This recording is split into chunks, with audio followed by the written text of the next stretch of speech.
Welcome back. आज हम बात करते हैं बाइवेरिएट एनालिसिस के सेकंड पार्ट में।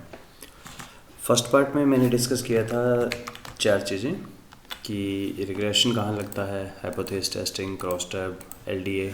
इनका एक सिंपल एप्लीकेशन किया था और हमने एक एग्जांपल लेके एडवर्टाइजमेंट और सेल्स ये समझने की कोशिश की थी स्कैटर डॉट से कि ये रिग्रेशन कब लगाएंगे, टी टेस्ट कब लगाएंगे या टी टेस्ट अनोवा में क्या डिफरेंस है, क्रॉस टैब कब लगाएंगे और एलडी कब लगाएंगे।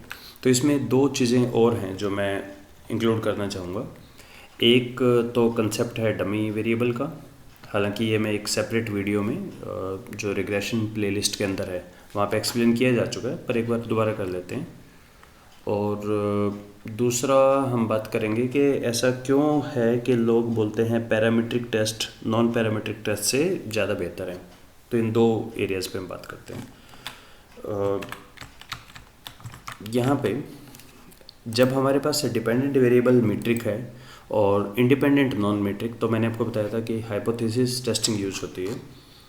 और हमने ग्राफ भी बना के देखा था कि इसमें जनरली बहुत अच्छा आइडिया नहीं है कि अगर मैं इसमें एक रिग्रेशन यूज करूं। तो वो ग्राफ इस तरह का था कि इंसर्ट में स्कैटर डॉट कि इन पे अगर हम एक लाइन ड्रॉ करें तो बहुत अच्छा आइडिया नहीं है लाइन ड्रॉ करने का, राइट। और इसलिए मैंने बताया था कि इसका मीन ले लें, इसका मीन ले लें और लो और हाई का, और हम चेक करते हैं कि मीन में डिफरेंस है या नहीं हाइपोथेसिस टेस्टिंग से, जो कि यहाँ हमारे पास आउटपुट भी है। ये टी टेस्ट का है, ये अनोवा का है। तो इसी को एक नए तरीके से समझने की कोशिश करते हैं और वो कोशिश ये है कि हम इस पर रिग्रेशन ही लगाते हैं। नहीं लगना चाहिए, फिर भी लगा के देखते हैं एक बार क्या होता है, क्या मीनिंग है इन बातों का।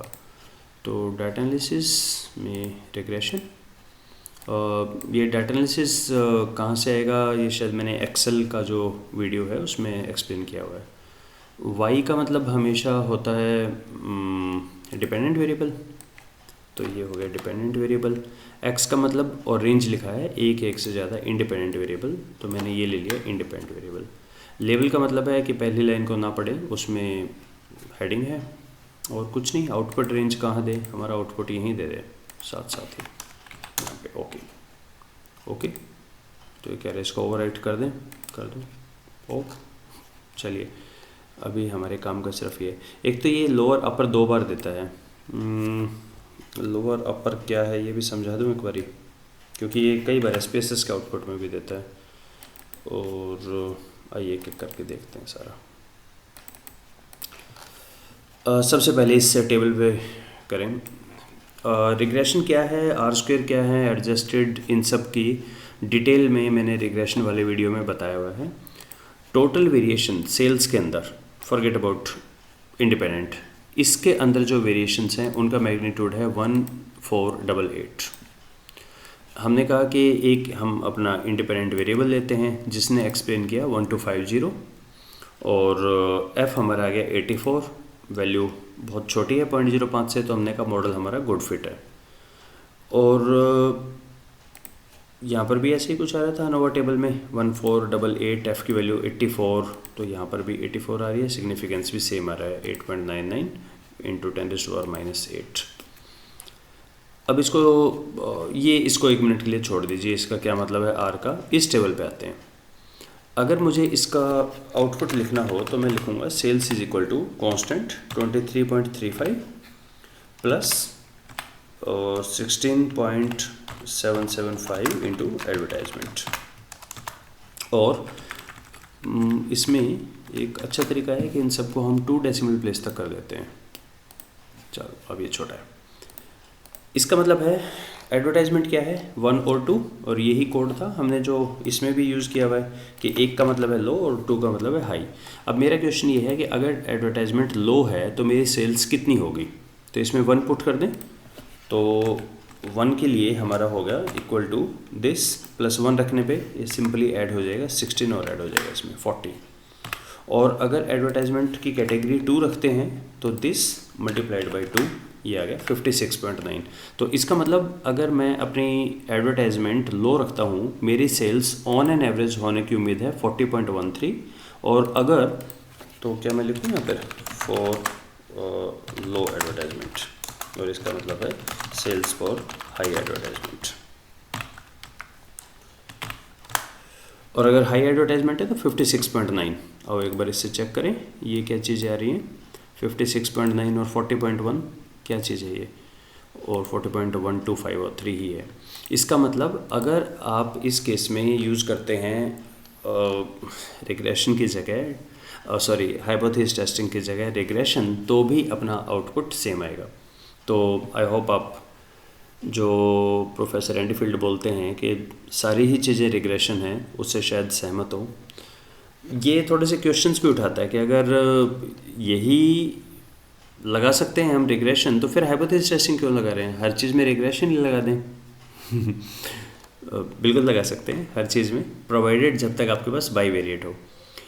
इसके कई पहलू हैं। देखिए, सबसे पहले तो जब आपके पास मल्टीवेरिएट होगा, आप खुद एक एग्जांपल करके देखिएगा कि एक मल्टीवेरिएट लिया और उसमें मल्टीवेरिएट में आपने जैसे इवन आप 3 भी लेके करें तो वहाँ पर डमी वेरिएबल में थोड़ा सा प्रॉब्लम्स आ जाती हैं, तो डमी वेरिएबल को यूज करना ही थोड़ा सा पेचीदा है। सेकंड, जब एक से ज़्यादा वेरिएबल होते हैं तब रिग्रेशन में एक और प्रॉब्लम आती है, वो प्रॉब्लम है मल्टीकोलिनियरिटी की। तो बहुत बार ऐसा होगा, शायद मैंने एक वीडियो में दिखाया भी है, कि मेरा डिपेंडेंट एक वेरिएबल से जो रिलेशनशिप है उसका दूसरे से जो रिलेशनशिप है और उनका आपस में तीनों में फ़र्क आते हैं रिजल्ट्स में। ये शायद जब मैंने कुछ समझाया रिग्रेशन में मल्टीकोलिनियरिटी का, वहाँ कहीं डिस्कस की हुई है ये बात, शायद एडजस्टेड आर स्क्वायर के वीडियो में डिस्कस की है ये चीज़।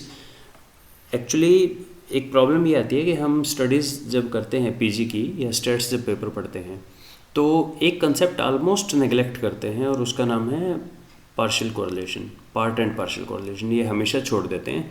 ये मल्टीकोलिनियरिटी का बेस है एक्चुअली। तो जब भी अगर आपको समय मिले तो इसको एक बार पढ़ने की कोशिश कीजिएगा, पार्ट एंड पार्शियल कोरिलेशन को, रिग्रेशन के लिए बहुत इंपॉर्टेंट है। तो बहुत सारे लोग बोलते हैं कि ये ना आप 1 और 2 ना यूज करें, इसकी जगह आप 1 और 0 यूज करें। चलो 1 और 0 करके यूज करते हैं। 1 और 0 से क्या होगा, रिजल्ट्स ऑलमोस्ट सेम रहेंगे आपका। फिर ये क्या होगा, जैसे दोबारा करके देख लें एक बार क्या रिजल्ट आते हैं। तो मैंने डाटा पे क्लिक किया, डाटा एनालिसिस, रिग्रेशन, दोनों सेम, इसी में आउटपुट दे कहेगा और राइट कर दें, कर दो जी। चलो अब इससे देखते हैं क्या आया। अब मेरा इंटरसेप्ट आ गया 56 और मेरी इक्वेशन बन गई है अब sales is equal to 56.9 minus, sorry it's 9 minus क्या है 16.775 इंटू एडवर्टाइजमेंट। अब इससे क्या होगा, मेरे लिए कैलकुलेशन बहुत इजी होगी कि अब इसमें क्या किया मैंने, 0 को हाई कर दिया ना, 1 तो लो ही था, 0 हाई। तो जब हाई एडवर्टाइजमेंट होगी तो यहाँ पर 0 पुट करूँगा मैं और सीधा 56.9 आ जाएगा। और जब 1 पुट करूँगा तो 16 इसमें से सब्ट्रैक्ट हो जाएगा, तो वो मेरा कितना आ जाएगा 56.9 में से अगर हम इसको सब्ट्रैक्ट कर दें सब्ट्रैक्ट कर दिया है, ऑलरेडी माइनस लगा हुआ है तो मुझे यहाँ पे प्लस करना पड़ेगा, तो ये 40.6 आ जाएगा। तो देखिए ये भी वही चीज़ आ रहा है। क्या इनमें कुछ कोरिलेशन निकालें हम, मतलब कुछ समझने का प्रयास करें। अगर आप डमी वेरिएबल यूज़ करते हैं 0 और 1, तो उस केस में जो आप 1 दे रहे हैं लो ऑर्डर, लो पे हमारा कितना था 40 और हाई पे हमारा था 56, तो कुछ बनाने के प्रयास करते हैं। तो इसका मतलब हो गया कि 0 पे 56 है, यानी जब मेरा कोड 0 था तब मेरा कांस्टेंट 56 है। यानी कांस्टेंट क्या हुआ, इंटरसेप्ट को कैसे रीड करें, क्या है इंटरसेप्ट। इंटरसेप्ट हमारा है मीन स्कोर 0 वालों का। चेक करके देख लूँ मैं सही बोल रहा हूँ क्या। मेरा ये कहना है कि जो 0 जिसमें भी डमी वेरिएबल में जिसको भी आप 0 कोडिंग देंगे उस कैटेगरी का मीन स्कोर जो होगा, जैसे यहाँ 56.9 आ रहा है, वो इंटरसेप्ट बन जाएगा आपका। और दूसरी कैटेगरी में मीन स्कोर इतना है तो दोनों के मीन स्कोर का जो डिफरेंस है वो कोफिशिएंट बन जाएगा। तो जब भी आप डमी वेरिएबल यूज़ करते हैं पर ये सिर्फ तभी सेंस करेगा जब हमारी दोनों पी वैल्यू सिग्निफिकेंट हो, यानी लेस देन 0 हो, उस केस में। यानी अगर ये मॉडल फिट नहीं है या यहाँ फिट नहीं है, उस केस में आपके ये वैल्यूज़ बहुत, उनका कोई मीनिंग नहीं निकलेगा, उसकी कोई सेंस नहीं निकलेगी। दूसरी बात, ये लोअर अपर ये 2 बार क्यों देता है एक्सेल, इसका मुझे पता नहीं, पर इनका क्या मीनिंग है ये मैं आपको बता देता हूँ। ये क्या चीज़ें हैं, लोअर अपर परसेंटेज का क्या मीनिंग है। इनका मीनिंग ये है कि अगर आपको कुछ याद हो, पीजी में हम ऐसा पढ़ते हैं कि एक टेबल कैलकुलेटेड वैल्यू होती है, एक टेबल वैल्यू होती है, जो मैं बोलता हूँ टी की हमेशा 2 होती है वैल्यू। तो एक कंसेप्ट है, एक तरीका है ये समझने का, नल हाइपोथेसिस है दिस इज इक्वल टू 0। तो अगर कैलकुलेटेड वैल्यू टेबल वैल्यू से छोटी है, यानी 2 से छोटी है, तो हम बोलते हैं हाइपोथेसिस एक्सेप्ट, ये जो भी वैल्यू लिखी है ये 0 है। अदरवाइज हम कहेंगे नहीं, रिजेक्ट है या नॉट एक्सेप्टेड है, ये 0 नहीं है। ये एक तरीका होता है कि टी से पढ़ें। दूसरा तरीका होता है पी वैल्यू का। अगर हमारी पी वैल्यू 0.05 से छोटी है तो हम बोलते हैं कि ये सिग्निफिकेंटली अवे है 0 से। तो अगर आपको ये पढ़ने में कुछ प्रॉब्लम हो तो राइट क्लिक, फॉर्मेट सेल, और नंबर में 2 डेसिमल प्लेस तक इसे कर लें। अब ये क्लियर हो गया, 0.05 से छोटा है, इसका मतलब ये 0 नहीं है, 0 से मच अवे है। एक तीसरा तरीका भी होता है, आप इनको देख लें सीधा। अगर इस इंटरवल के बीच में 0 आ रहा हो, क्या इसके बीच में 0 आ रहा है? 54 से 59 नहीं आ रहा 0, इसका मतलब ये 0 नहीं है। अगर इस इंटरवल के बीच में 0 आ रहा है तो इसका मतलब ये जो भी जिसको आप चेक कर रहे हो वो 0 के इक्विवेलेंट है। तो ना तो यहाँ पर 0 आ रहा, ना यहाँ पर 0 आ रहा। तो अगर इन केस ऐसा लिखा होता है यहाँ पर -54 से 49, फिर हम बोलते हैं ये 0 है। और ये तीनों रिजल्ट, टी का चाहे पी का चाहे इसका, एक ही चीज़ इंडिकेट करेंगे। इनमें कभी भी आपको विरोध नहीं मिलेगा कि ये कुछ और बोल रहा है, ये और बोल रहा है। तो तीनों में से कोई भी यूज़ कर लें। तो ज़्यादातर रिसर्च पेपर में पी वैल्यू यूज़ होती है, टी स्टैटिस्टिक्स ब्रैकेट में पी वैल्यू, इसको लिख के आप रिप्रेजेंट करते हैं। ये था हमारा पहला कंसेप्ट कि डमी वेरिएबल क्या होता है। तो ऐसा क्वाइट पॉसिबल है कि आप इसमें यहाँ पे लिख सकते हैं hypothesis testing oblique dummy regression with dummy variable. ठीक है जी, ओके। इसको कैसे ठीक करें? तो ऑल्ट एंटर यूज करें इसकी जगह, रिग्रेशन विद डमी वेरिएबल। ये हुई पहली बात। दूसरी बात, तो इसको मैं हटा दूँ सारे को जो हमने डिस्कस किया था। ये चीज़ समझनी इंपॉर्टेंट है। पैरामीट्रिक टेस्ट क्या है, नॉन पैरामीट्रिक टेस्ट क्या है। हाइपोस्टैटिस्टिकल टेस्ट 2 तरह के होते हैं, पैरामीट्रिक, नॉन पैरामीट्रिक। सबसे पहले what is a parameter? Anything that tells about the population is called as parameter. इसका मतलब ये हुआ पॉपुलेशन के बारे में जो बताए। तो mean, median, mode, range, standard deviation, correlation, regression, ये सभी पैरामीटर्स हैं। ये सभी आपको पॉपुलेशन के बारे में कुछ ना कुछ बता रहे हैं। तो वो टेस्ट जिनमें कोई भी पैरामीटर यूज होता है उसको हम बोलेंगे पैरामीट्रिक टेस्ट। तो नॉन पैरामीट्रिक क्या होते हैं? पैरामीटर नहीं हो जो, नंबर ऑफ पीपल, काउंट कोई स्टैटिस्टिकल मेजर नहीं है, या रैंकिंग ऑफ डाटा वो हमारा स्टैटिस्टिकल मेजर नहीं है। स्टैटिस्टिक्स में क्या आता है हमारे, देखिए स्टैट्स की कोई भी किताब उठा लीजिए, मीन, मीडियन, मोड, और जो शुरू के चैप्टर्स हैं ये सारे पैरामीटर्स हैं। तो जो भी फॉर्मूले हमारे पैरामीटर्स को यूज़ करते हैं उनका नाम पैरामीट्रिक टेस्ट, जो नहीं यूज़ करते उनको नॉन पैरामीट्रिक टेस्ट, और इनको डिस्ट्रीब्यूशन फ्री टेस्ट भी बोल देते हैं। ओके, अब क्वेश्चन ये आया कि ऐसा क्यों बोलते हैं लोग कि पैरामीट्रिक टेस्ट बेहतर है नॉन पैरामीट्रिक से, क्या बेहतर है इनमें? और इसको समझने की कोशिश करते हैं।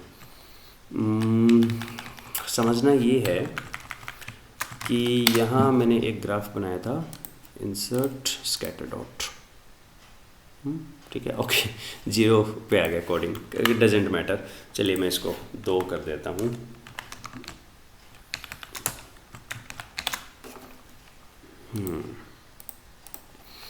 अब मेरा ये कहना है कि इसमें अगर मैं कुछ और नए केस ले लूँ, मान लीजिए लो सेल्स के मैंने और 15 केस इकट्ठे किए, तो उस पर क्या, कहाँ आने की उम्मीद है, मतलब गैस करें उस पर क्या डाटा आएगा।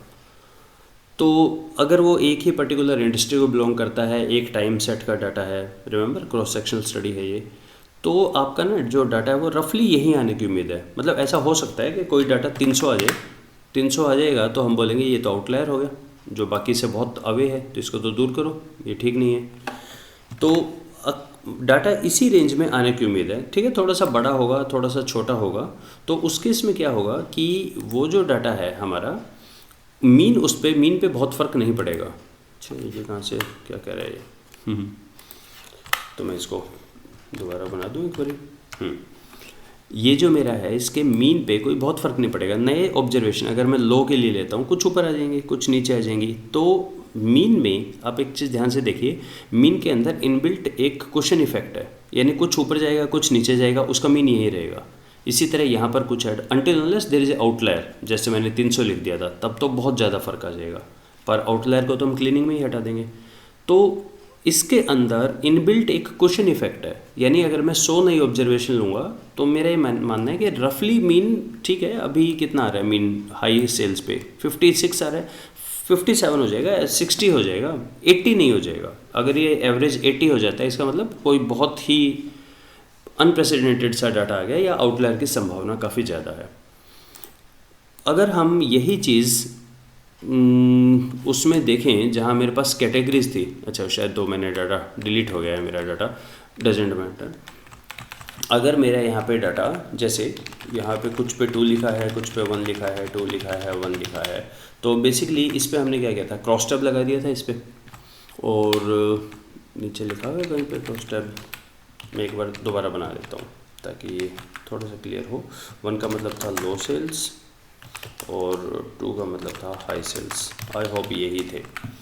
और रिवाइज भी कर लेते हैं हम, मेगा स्टैट क्रॉस टैबुलेशन में स्पेसिफिकेशन रेंज पहले दे देता हूँ मैं, इट डजेंट मैटर, आप किसी को पहले दें किसी को बाद में दें, बस रेलिवेंट को दें। अच्छा, अब इसमें मेरा क्वेश्चन ये है, काई स्क्वायर ओके कर दिया और ये हमारे आगे 99, चलिए 0 नहीं आए, डजेंट मैटर। मेरा ये कहना है कि अगर मैं 100 केस लेता हूँ यहाँ पे और नए केस लेता हूँ, क्या आप ऐसी कोई गारंटी दे सकते हैं कि 25 इसमें आएंगे 25 इसमें, यानी इक्वली डिस्ट्रीब्यूट होंगे? ऐसी कुछ गारंटी दे सकते हैं? शायद नहीं। तो उस केस में क्या होगा, ऐसा पॉसिबल है कि 25 में से जब और करें तो आप ये भी बोल सकते हैं कि अगर आप नए 100 केस लेंगे तो 51 यहाँ आ जाए, 49 यहाँ आ जाए, या 49 यहाँ आ जाए, या कोई भी आ सकता है, मतलब हम कोई गारंटी नहीं दे सकते, क्योंकि ये 9 क्या है, ये 9 सिर्फ हमारा ये है कि जब 2 और 1 के केस थे, यानी एडवर्टाइजमेंट हमारी हाई थी और सेल्स लो थी, उसके केसेस हैं ये। नए नंबर ऑफ केसेस कुछ भी हो सकते हैं। तो इसलिए जब भी आप नॉन पैरामीट्रिक टेस्ट पे काम करेंगे, तब आपका अगर और नया डाटा आएगा उसके बारे में आपके results they may not be true. ऐसा हो सकता है कि इसके रिजल्ट्स बिल्कुल अपोजिट आ जाएं जो पहले आपने छोटे सैंपल पे किया था। तो खुद एक बार ये सोच के देखिए आप, अगर हमारा पैरामीट्रिक टेस्ट है जिसमें हमने बहुत सारे इफ एंड बट्स भी लगाए कि भाई 11 की भी आप सुनिए कि इनके जो वेरिएंस है वो भी सेम होने चाहिए, डाटा में नॉर्मलिटी भी होनी चाहिए, तो उसके जो रिजल्ट्स आएंगे वो फार मोर रोबस्ट होंगे और रिप्रोड्यूसिबल भी होंगे बहुत हद तक। स्टैटिस्टिक्स का मतलब क्या है, जब आप एक पॉपुलेशन में से एक सैंपल लेते हैं, उस सैंपल पे कुछ आपने किया और पॉपुलेशन के लिए इन्फर किया कि भाई लगभग यही होने की उम्मीद है, प्लस माइनस समथिंग इस रेंज में आने की उम्मीद है। जैसे जो एग्जांपल्स में देता हूँ, घर पे आपने एक डिश बनाई है, उसमें नमक चखना है तो 1 चम्मच में ही चखते हैं ना, सारी डिश थोड़ी खा जाते हैं, लेकिन 1 चम्मच जो चखते हैं। और मैंने कहा नमक तेज़ है, तो मैं क्या बोल रहा हूँ, चम्मच में नमक तेज़ है या पूरी डिश में नमक तेज़ है? पूरी डिश में बोलते हैं हम, चम्मच से मैंने इन्फ्रेंस निकाला है पूरी डिश के बारे में। तो इसका क्या मतलब हुआ, सैंपल पे जब भी हम कुछ रिजल्ट्स निकालेंगे, वो रिजल्ट्स हम पूरी पॉपुलेशन के लिए इन्फर करेंगे कि ये रिजल्ट्स पूरी पॉपुलेशन के लिए क्या हैं। तो अगर पैरामीट्रिक टेस्ट यूज़ करते हैं तो because of inbuilt question effect या आपने पैरामीटर यूज़ किया है, तो उसकी सटीकता बढ़ जाती है as compare to non parametric test, जिसमें या तो आप रैंक पे काम करते हैं या डाटा के काउंट पे काम करते हैं। इसलिए कहा जाता है कि ये टेस्ट बेहतर है। तो बेहतर का मतलब एक तो ये नहीं है कि नॉन पैरामीट्रिक टेस्ट बिल्कुल बेकार हैं, ऐसा नहीं है। बेहतर का मतलब है कि उसकी रोबस्टनेस ज़्यादा है, उसके रिजल्ट्स ज़्यादा रेजिलिएंट हैं, ज़्यादा अच्छे आने की उम्मीद है। तो ये हमारा थोड़ा सा बाइवेरिएट के बारे में था। अब हम शुरू करेंगे क्रॉस टैब से कि क्रॉस टैब कब लगता है और क्या क्या उसमें और चीज़ें आती हैं। और शायद आपने कभी काई स्क्वायर का मेनू देखा हो, उसमें बहुत सारी चीज़ें हैं, तो वो हम नेक्स्ट वीडियो में डिस्कस करेंगे। Thank you.